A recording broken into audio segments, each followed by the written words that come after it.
Ish. All right, control room if you're ready. Good evening, everybody, and thank you for joining us for our regular scheduled village board meeting on July 23rd, 2024. Please join me for the Pledge of Allegiance. I pledge allegiance to the flag of the United States of America and to the republic for which it stands, one nation, under God, indivisible, with liberty and justice for all.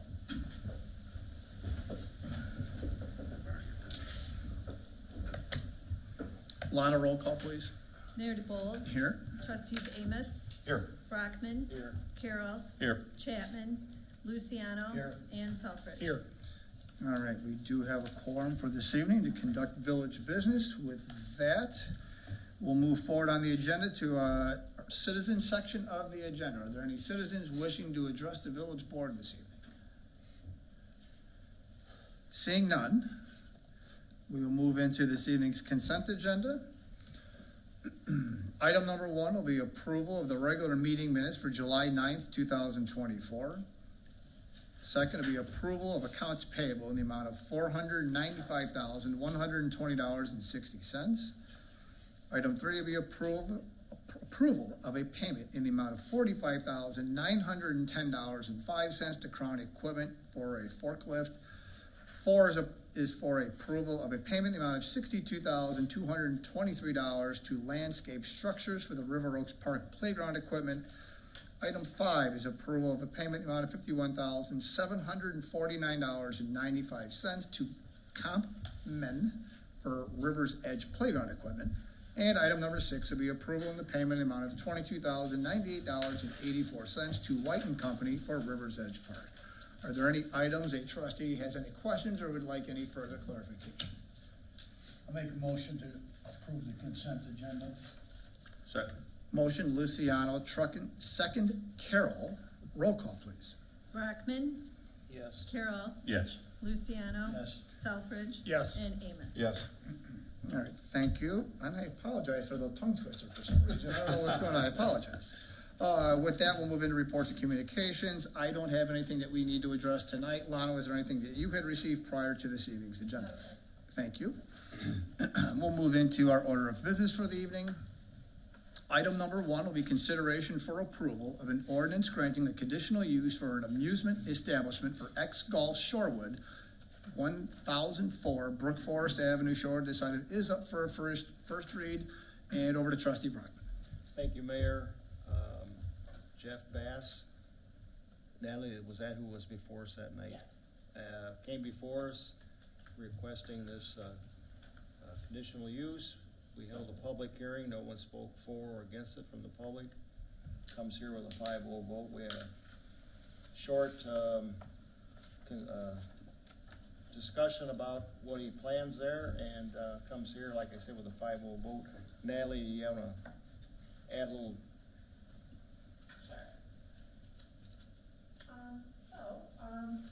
Jeff Bass has approached us about doing an indoor golf facility. I think we've talked about this a couple of times, but just to let you know, they're going into the former Babies R Us space that was most recently occupied by Deals and Treasures.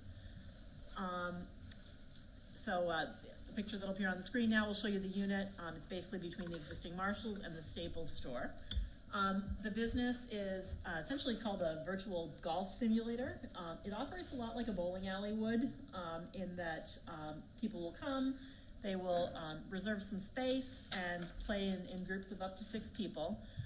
So they have a variety of different things that they offer. They have virtual golf courses that people can play. They also have games that you can play similar to what you'd play if you were playing darts or something like that, where you can play trying to get a certain number of points and things like that. People can come with their groups and play in the individual areas. They also have the ability to book the space out for private events, up to 100 people. It's an all ages facility, so they have different things for different skill levels. So they have simple games if you're going as a family to play, or you can play a virtual version of a famous golf course if you're a more advanced player. Most people will bring their own golf clubs, but they do rent them as well, and they provide golf balls. There are no golf tees. They have like an artificial turf that people go off of.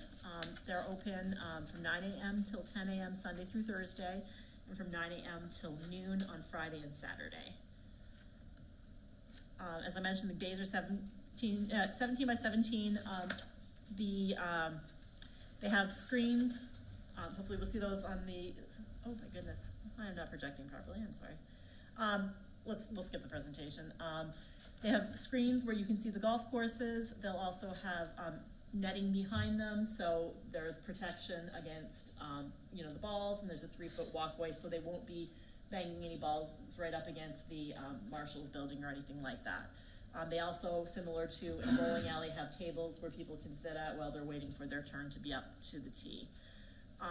They will have approximately 12 different stations around the perimeter of the facility, as well as a bar with sort of bar food, hot dogs, nachos, things like that in the center.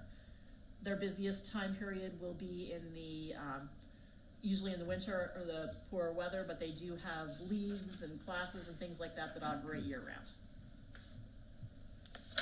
Picture only shows 8. Oh, 8, sorry. Any questions? Mr. Bass is on vacation, so he was unable to make it today, but we do have, a lot of information. We've talked to him about the facility a lot, so hopefully we can answer any questions you have.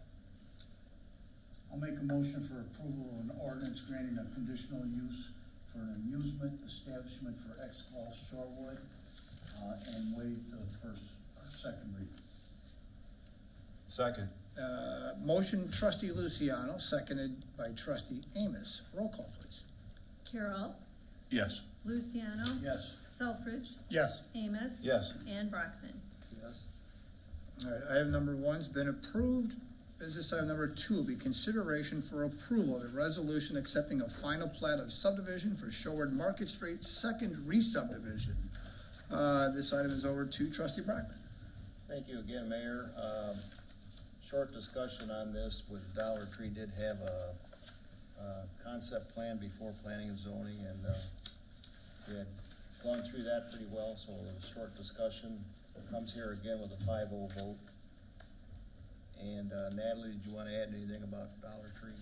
No, it's pretty much exactly what you saw last time. They're just carving out the lot because Aldi will sell them their lot. So it's the building, it's the loading area behind it, and it's the 2 rows of parking spaces that are in front of it. Nothing's changed since the previous presentation, just final dotting the i's, crossing the t's. Right, it basically, they Very got their site plan approval, and now this is so they can close on the property. Very good. Anybody have any question for trustee Brockman or Natalie on that? When do they plan to start construction for this? Very shortly. They're in permit review now. This was the last thing they needed to do to close the property, to close on the property. So within, as soon as they can get everything done and get their construction crews mobilized, we'll see construction This year, though? this year. Okay, thanks. And on the previous agenda item, I failed to mention that Mr. Bass had 3 months to get going on his deal there, so should be able to play golf before Christmas, I would think, so. Sounds good. He's hoping to pull permits in August. There we go. Oh, wow, I okay. think his lease starts August 1st. With that, I'll make a motion to approve resolution accepting final plat of subdivision, Shorewood Market Street, second re-subdivision. Second. Motioned by trustee Brockman, seconded by trustee Amos. Roll call, please. Luciano, Yes. Selfridge, Yes. Amos. Yes. Brockman. Yes. And Carol. Yes. All right, business item number 2 has been approved. Business item number 3 is a discussion for a concept plan. At this point, we're gonna ask to table this due to the developers not able to attend this tonight and share any other insight or any feedback. So I'm gonna ask to table this item. We're hoping to bring it back in the next meeting. Yeah. That need a motion? Yeah, please. I'll make that motion. Second. Roll call on that, please. Selfridge, Yes. Amos. Yes. Brockman. Yes. Carol. Yes. And Luciano. Yes. All right, thank you. Item 3 is tabled, and I said they should be here in 2 weeks, except the developer was just unable to get here today, so. Item number 4 will be consideration for approval of the purchase in the amount of $11,810.77 to Reindeers for replacement aerator fountain, and Public Works Director is gonna talk about a fountain. Thank you, Mayor. So one of our aerators, specifically in the town center here in the West Pond, went bad. This is not the first time it's gone bad. We've had some motor issues in the past, but this one's now pump issues. It's original since 2008. Now with the pump failures, the age of it, it is recommended that we do a full replacement of it. Again, the unit is almost 16 years old, and staff is recommending to buy new. So Reindeers is also providing us a 10%, call it a loyalty discount off of the manufactured price. So we want to stay with this vendor so we don't have to replace any of the control cabinet components that operate this aerator. So staff is recommending approval of the Reindeer proposal in the amount of $11,810.77 for the replacement of this pond aerator. Any questions? Just curious, what's the recurring issue? This one is now pump failure, All and right. the pumps need to be replaced. You called the previous? The previous was motor issues. Okay, I'll make the motion. Real quick, what is the life expectancy on these? I'm gonna guess about this time frame, but we have two that are still That's operating. kind of what I'm getting at. I Right. mean, are we gonna be on the hook here for a couple more coming up next year or the following year? Or We take preventive maintenance of those when we take those out. In this case here, we were not able to, with just the normal preventive maintenance, the pumps were failing. So we had made a recommendation to replace. The other two are still going strong. functioning normal? Yes. Okay. With that, unless anybody else has any other questions, I do have a motion from trustee Amos on the floor. I'll second that. All right, motion to trustee Amos, seconded by trustee Selfridge. Roll call, please. Amos. Yes. Brockman. Yes. Carroll. Yes. Luciano. Yes. And Selfridge. Yes. Okay, item 4 has been approved. Moving on to business item number 5 will be consideration for approval of a contract award to Superior Road Striping for the annual pavement marking program with an amount not to exceed $90,000 and waive the formal bid process. Back to Public Works. Thank you again, Mayor. So this is our annual pavement marking program that we do annually. We use a modified urethane marking. It is in a recessed groove to help it keep below the surface so that with our plow and snow removal operations, we're not removing that. There's a little bit life extended with such. We received 4 proposals from the local vendors in the area. Superior Road Striping is the low proposal with an amount of $83,540. Just for your knowledge, they had also completed our 2020, our 2021, and 2023 programs. So this budget allows for almost $100,000 for this program.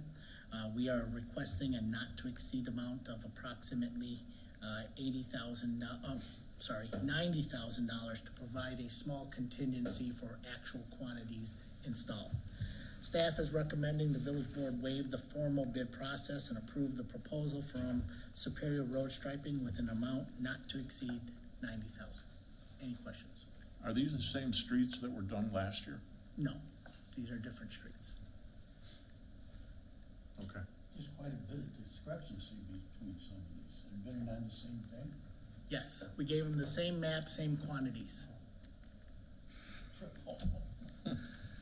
Well, you just never know when a contractor's in the area and able to give you a better price for mobilization, and that's one of the big ones, so.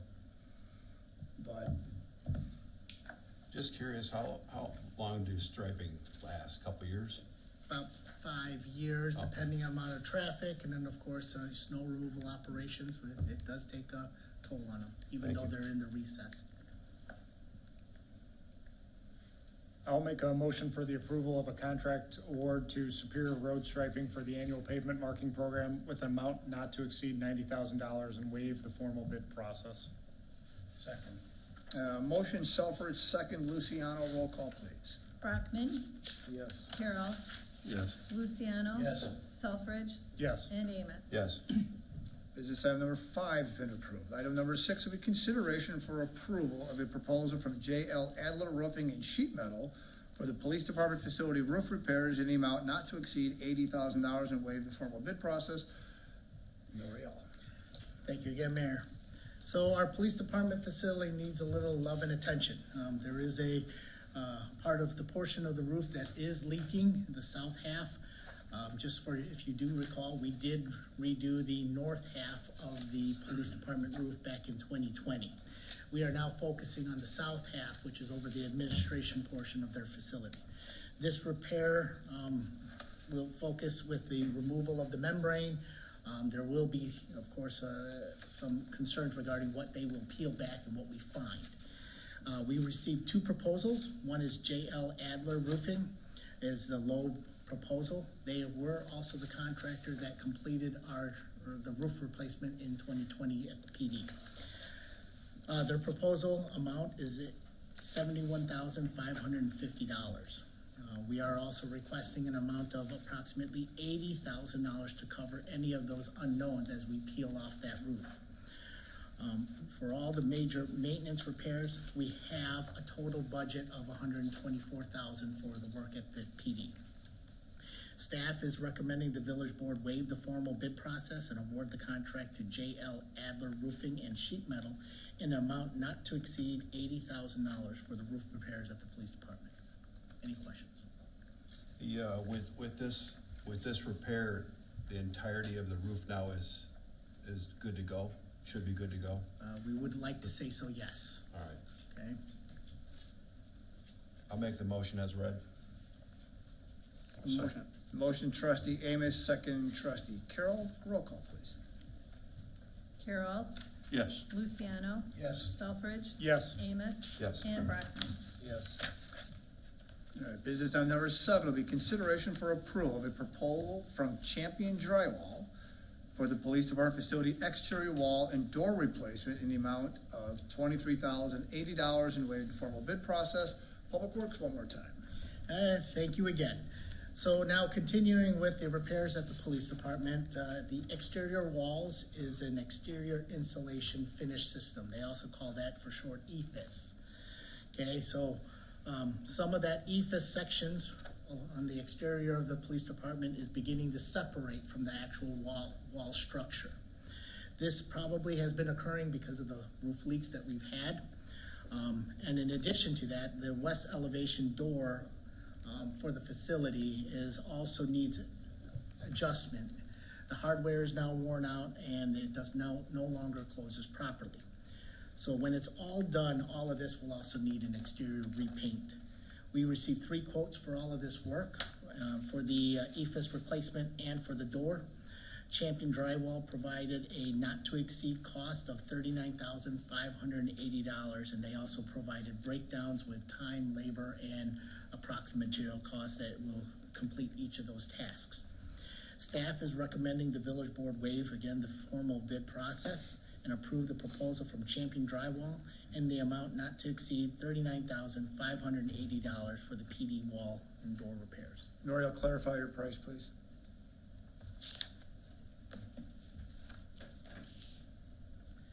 I apologize, $23,080. Thank you. Motion approved as read. I had one question. Hang on. So Champion, you're spreading it out, but there's bids that include both projects. That's correct. So what's the difference between those two? Because they're very close in price. Well, for us, it's the not to exceed value versus the Smith Painting Service was the lump sum. Then there's potential for us to go with change orders depending on what they find when they pull all of this apart. There could be extras. Right now, Champion Drywall is giving us a not to exceed value. Okay, and so if they find something, they're going to cover it at that cost? Correct. Unless it is completely out of scope, then we, of course, have to have some discussions. Okay, Okay? thank you for the clarifying. I'm good. Okay, very good. Otherwise, if there's no other questions, I do have a motion from trustee Amos on item 7. I'll second. And second from trustee Selfridge. Roll call, please. Luciano, Yes. Selfridge. Yes. Amos. Yes. Brockman. Yes. And Carroll. Yes. All right. Business item number 7 has been approved. Business item number 8 would be consideration for approval of a proposal from AMO Decorating Incorporated for the police department facility exterior painting in the amount of $16,500 and waive the formal bid process. One more time over to public works. Thank you again. As I mentioned, when all of this work is completed, exterior painting is going to be required. This is with the Champion Drywall proposal. It's just separated. So staff is recommending the village board waive the formal bid process and approve the proposal from Arno Decorating in the amount of $16,500 for the exterior painting of PD. Any questions? I think that one's pretty straightforward, so. Any questions from anybody? Motion approved. Second. Motion by trustee Amos, seconded by trustee Selfridge. Roll call, please, for business item number 8. Selfridge, Yes. Amos. Yes. Brockman, Yes. Carroll. Yes. And Luciano. Yes. Okay. Business item number 8's been approved. Business item number 9 will be consideration for approval of an ordinance reducing the water service termination fee. This item is up for a first read. We're gonna go over to finance. Ms. Burkle. Thank you. Presented before you here is a first read on the ordinance reducing our water disconnection fee from $75 to $50. Staff was asked to take a look on what communities in our region were charging for disconnection fee. I should note that this is the disconnection fee is charged for service disconnections due to non-payment. We don't charge this in the regular course of business for accounts that want water turned off for plumbing work or because they're going out of town or other such reasons. You can see we were the high amount in our area, and to give that consideration to people in our community experiencing that hardship that leads to a disconnection, reducing that fee from $75 down to $50 would hopefully give some assistance in that regard. The fee is not material to our revenue base. This won't have an impact on our budget in that regard. There is a separate after-hours reconnection fee of $75. We're recommending to leave that as is. This item's up for a first read unless everybody wants to waive it, but I'm very supportive of this. And I can tell you, I also receive, honestly, 2 or 3 phone calls every month after finance has had to go through that task of making water shutoffs. And nothing's worse than having residents come to the village hall frantic, whether they accidentally missed it or struggling to have ends meet as it is, and then we're tacking $75 on to go turn the water back on. So without a doubt, we wanted to make certain we were at least comparable with some other communities, seeing that we were a little bit higher. The $25 difference, I know it's not huge, but I'm trying to also find a way of being a little more amenable to our residents for those that do get into those binds. And as Ms. Burkholder said, this has nothing to do with contractor services and stuff like that. So it's every month when these happen, it's definitely a delicate balance here, without a doubt. And they're very uncomfortable conversations to have with residents. How many do we have? Approximately average. 40, 50. That many? Yes. Gee. Listen, and that's why I say, whatever happens with anybody's households, so be it. But I ask us to consider this as a community as to how we can try to do something to help residents, and especially those that get into these predicaments. Again, it's minor, but I at least ask for the consideration. I was just curious. No, thank you. So this is one of the reasons I've talked with Ms. Burkholder about this and trying to find a balance, so. Makes sense. Did we look at just the other villages, cities around us? Is that how we landed at $50? Yeah, Plainfield, Romeoville, and Crest Hill are all at 50. Shanahan was 45. New Lenox was 35. Joliet's 120, but they said they're not currently charging it. Yeah, I mean, did we consider a lower amount than 50 as well? The conversation was that kind of just fell in the middle. It seemed to be par with everybody else. I think if we're gonna do it, we should go lower than 50. That's just my opinion. I mean, if the people are hurting. How big of a deal is to shut it off? Or turn Depends on when a resident manages to comes back in to make payment arrangements with finance. The time of day, is public works staff still on? So there can be some delicate balances to that. Right. It's usually about a full day process to get, the shut-off list off and then back on.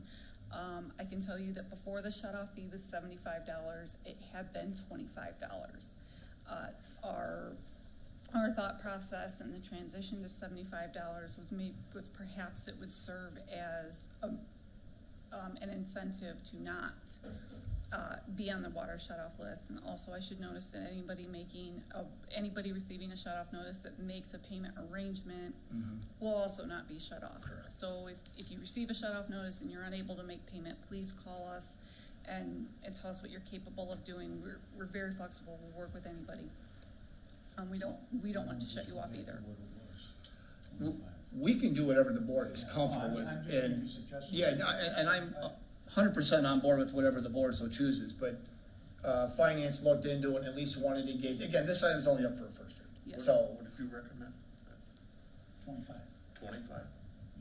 I have another That's question. what it used to be. Yeah, That's what it was. It was- before I'm the supportive of raise. that. Let me ask another question. The 40 or 50 per month right now, Ann, is that a seasonality high right now, or is it trending higher? What are you seeing? It'll probably be a little higher in August with that higher consumption in the summer. July shut-offs were supposed to be, Tuesday, and after the storm came through Monday night, we kiboshed them. Right, between what residents were going through and the needs on staff, we didn't do them. So anybody still behind in August from where they were in July will be added to that August list. So that amount's going to be higher, but that's to be expected since they didn't occur I'm good with the in 25. July. My concern, I'm gonna be honest, my concern with that fee dropping all the way down to 25 is that there's no disincentive, there's a limited disincentive from being on that shut-off list, and that number becomes unmanageable for L'Oreal staff. I understand, other than Yeah. the fact that the water's getting turned off, right? Yeah, There's no that's a powerful one. yeah, Right. you are correct. We were kind of in that spot last year where that list was getting up. Is 60, 70 accounts, and we kind of changed the dollar threshold at which an account was eligible for shut-off. Would it be, I'm sorry, I thought you were done. No, go ahead. Would it be too hard to make it first time 25 and then the second time it goes up to 75 to Yes. accommodate what you're saying? Yes, we can't, the system Would can't that be too accommodate that. difficult to do? Yeah, the system can't accommodate that, and as a manual process, it's, too difficult. Based on some of that and some of the other trustee comments, I kind of still lean towards, sticking with the 50 right now. I think that puts us in the balance, that would at least keep us par with neighboring communities, and again, try to find a way to not having your water shut off. And again, just as Ann referenced, at least as long as a resident reaches out, we're more than happy to work with any resident to avoid having that situation occur. I'm fine with that if that's. I'm good with 50. Yeah. Nobody needs to approve this tonight. If anybody wants to sit on it, Why don't you just do it? if you guys are comfortable with it, all somebody needs to do is make the motion, waive the second reading, we'll leave it at 50. I would need a motion to approve and waive a second. So moved. Second. All right, so I got a motion by trustee Luciano, seconded by trustee Carroll for the motion as read. Roll call, please. Amos, Yes. Brockman, Yes. Carroll, Yes. Luciano, Yes. and Selfridge. Yes. Thank you, and acknowledging for council's purposes, that was also acknowledging waiving the second read, correct? Thank you. All right, so we reduced that from 75 to 50. Thank you. With that, we'll move into trustee comments. Trustee Amos. No comments, thank you, Mayor. No problem. Thank you. Trustee Brockman. Thank you, Mayor. Our next meeting was supposed to be August 7th, but it appears that's gonna be changed. So, you'll have to wait for some updates, in the next couple of weeks as to when a new date will be. Thank you. But for clarification real quick, Natalie, that there still will be something pushed out in August, is that correct? Yes, we're planning to have an August meeting, we may change the date just for Thank you. I just want to make sure everybody's on the same page. It's not being canceled, it's just we just had to move a date. Thank you. Trustee Brockman, did you have anything else? No, thank you. Thank you. Trustee Carroll? No comment. Thank you. Trustee Chapman is not available to be with us this evening. Trustee Luciano? Citizens Advisory is on a summer break. Our next meeting will be September 26th. Again, if anyone's interested in getting involved with the committee, they can contact myself or any of the members through the village website. Thank you. Thank you. And Trustee Selfridge? Just wanted to give a shout out to the Parks Department for the cardboard boat regatta. I know I saw a lot, I think all the trustees were there, and obviously the mayor participated, and I think we had a record number of boats, or it's been a long time, so it was good to see us filled until the storm rolled through. So shout out to the Parks Department, they did a great job promoting the event this year. Thank you, and That's all. thank you. And yes, I did, I built a cardboard boat that looked like a bathtub, so, it was a good time, it didn't sink, so, but again, thank you, everybody, and, correct, Katie's not here, if I recall, it was 18 people participated with cardboard boats this time, so it was a great event. With that, take a motion to adjourn. So moved. Second. Motion trustee Selfridge, seconded by trustee Luciano. Roll call, please. Brockman, Yes. Carroll, Yes. Luciano. Yes. Selfridge, Yes. and Amos. Yes. We are adjourned. Thank you.